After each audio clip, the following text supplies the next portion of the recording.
À cette époque-là, on pensait que le gras était l'ennemi. Qui paye des scientifiques pour dire le contraire de ce qui est vrai. Here in America, you're the worst in the world.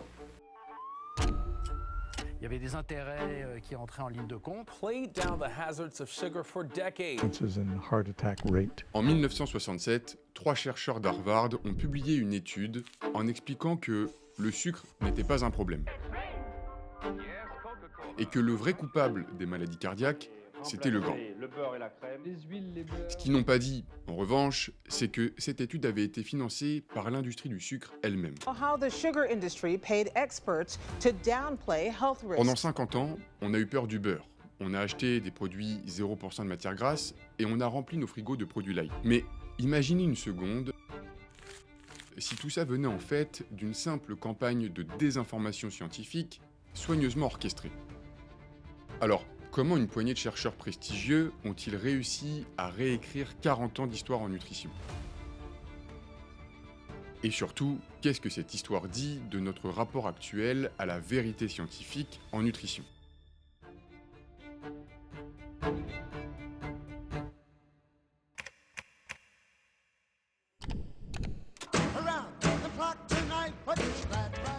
On est dans les années 50. La guerre est finie et les Américains découvrent le confort, la télé et les frigos. In your Frigidaire cold pantry, there's a place for all your food. En même temps, un nouveau fléau surgit, les maladies cardiaques. Les journaux s'affolent. Infarctus, cholestérol, obésité, on parle même de killer number one. Les Américains ont peur. Et comme toujours, quand la peur s'installe, il faut un coupable.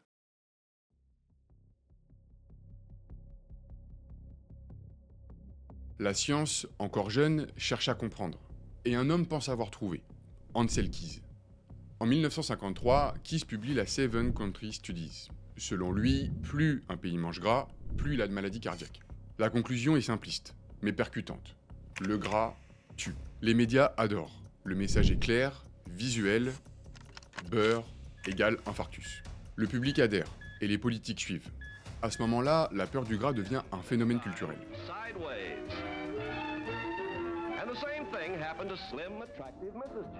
Mais dans l'ombre, un chercheur britannique, John Yudkin, commence à émettre une nouvelle hypothèse. Et si le problème venait du sucre?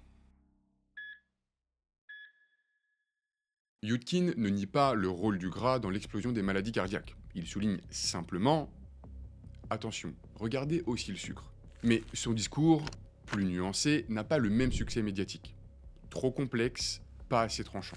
C'est ce qu'il expliquera lors de ses premières conférences en 1961, puis dans son livre Pure, White and Deadly, qui paraîtra en 1972. Soyons honnêtes, le gras tue, ça passe sur une affiche. La santé, c'est multifactoriel et contextuel, c'est beaucoup moins sexy.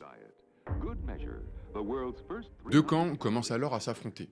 D'un côté, Yudkin qui pointe du doigt le sucre, et de l'autre, Ancel Keys qui accuse le gras saturé. C'est le début d'une guerre idéologique. Le problème, c'est que Keys a les réseaux, le financement et surtout l'oreille du gouvernement américain.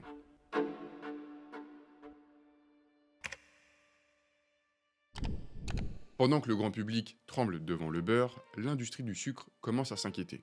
Si les travaux d'Yudkin gagnent du terrain, c'est toute une économie qui risque de s'effondrer. Alors, en 1965, la Sugar Research Foundation décide d'agir en finançant une revue scientifique à Harvard. Son objectif, prouver que le sucre n'est pas un problème et détourner l'attention vers le gras. Le projet, alors confidentiel, est confié à 3 chercheurs, Frédéric Ster, Mark Exted et Robert McKendy. Ils reçoivent l'équivalent d'environ 50 000 $ actuels en cash. Ice cold Coca-Cola. Aucun conflit d'intérêts n'est déclaré. Leur mission, analyser toutes les études disponibles sur les sucres et le gras et réécrire l'histoire à l'avantage du sucre. En 1967, la revue médicale la plus respectée du monde, The New England Journal of Medicine, publie 2 papiers signés par ces mêmes chercheurs. Leur conclusion, les graisses saturées sont la principale cause des maladies cardiaques. Le sucre, lui, n'est qu'un facteur secondaire. À l'époque, il n'y a aucune obligation de déclarer les financements privés. Donc à ce moment-là, personne ne soupçonne le conflit d'intérêts. Résultat, la thèse de Keys devient une vérité d'État. Les programmes de santé, les publicités, les régimes, tous s'alignent sur un seul dogme. éviter le gras. Résultat, vous vous en doutez, l'industrie se régale. Et les produits low fat arrivent en masse. Mais quand on retire le gras d'un aliment, on retire aussi le goût. Alors, pour compenser, qu'a-t-on fait? On a rajouté du sucre. Pendant 50 ans, personne ne s'est douté de rien. Pendant qu'on se félicitait de manger sain, on mangeait plus de sucre que jamais. L'obésité explose et les maladies métaboliques suivent. Et le plus ironique, vous savez ce que c'est? C'est que le sucre, discrètement blanchi par la science, finit par devenir le standard du goût moderne. Sucré égale plaisir, récompense, énergie, réconfort. Researchers are accusing the sugar industry of some unsavory behavior.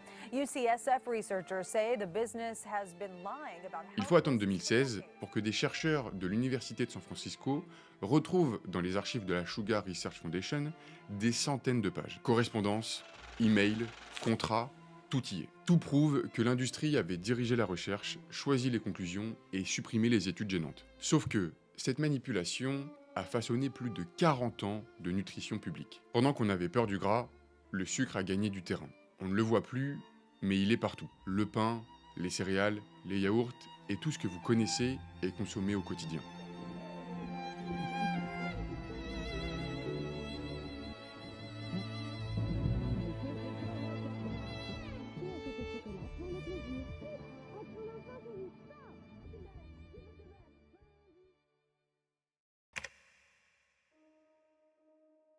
Aujourd'hui, la science a avancé, les discours ont changé et surtout, les réseaux sociaux s'en sont mêlés. Et on découvre, stupéfait, que le sucre est sur toutes les étiquettes des produits qu'on achète en grande surface. D'un symbole de plaisir, le sucre est devenu le nouveau poison. On parle d'addiction, de détox, de pic glycémique et de sugar-free lifestyle. Et en voulant se racheter d'un mensonge vieux d'un demi-siècle, on est tombé dans l'extrême inverse, la peur du sucre. Et donc, qu'a-t-on fait? On l'a remplacé par des édulcorants. Aspartame, sucralose, stevia, les nouveaux héros de la nutrition moderne. Sauf que, quelques années plus tard, rebelote. La science découvre que ces substituts ne sont pas si neutres que ça. Certains perturbent le microbiote, d'autres pourraient dérégler la régulation de la faim. Résultat, on pensait s'émanciper du sucre. Au final, on n'a fait que déplacer le problème. Et c'est là qu'on réalise que le problème n'est pas l'ingrédient, mais notre rapport à l'alimentation elle-même. À chaque avancée scientifique, on cherche une vérité absolue. Et à chaque nouvelle étude, on en fait un dogme. On bannit, on élimine, on classe les aliments comme bons ou mauvais, jusqu'à être complètement perdu et surtout, ne plus savoir quoi manger.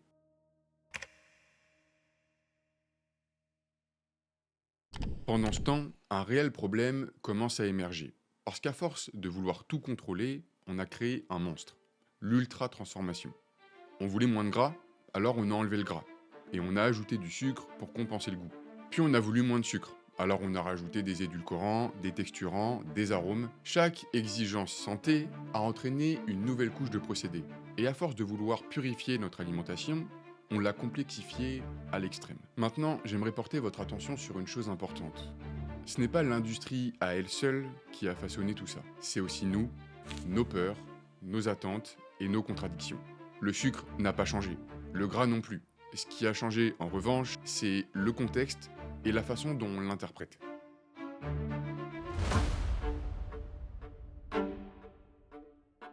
Tout a commencé dans un bureau à Harvard. Une poignée de chercheurs, une enveloppe de 50 000 $ et une vérité orientée qui aura façonné la nutrition moderne. 50 ans plus tard, on vit encore dans son ombre. On a simplement changé le coupable. Et si le problème, c'était ni le sucre, ni le gras, mais notre besoin d'avoir toujours raison. Ce scandale n'est qu'un chapitre d'une histoire beaucoup plus vaste. Alors pour vraiment comprendre le sucre et la place qu'il a dans notre alimentation aujourd'hui, j'ai enquêté sur son histoire, depuis le début. Et ce que j'ai découvert est passionnant. La suite, dans ma prochaine vidéo. Notre industrie est celle du doute, parce que le doute est la meilleure façon de faire concurrence aux faits qui existent dans l'esprit du public. C'est aussi le meilleur moyen de créer une controverse.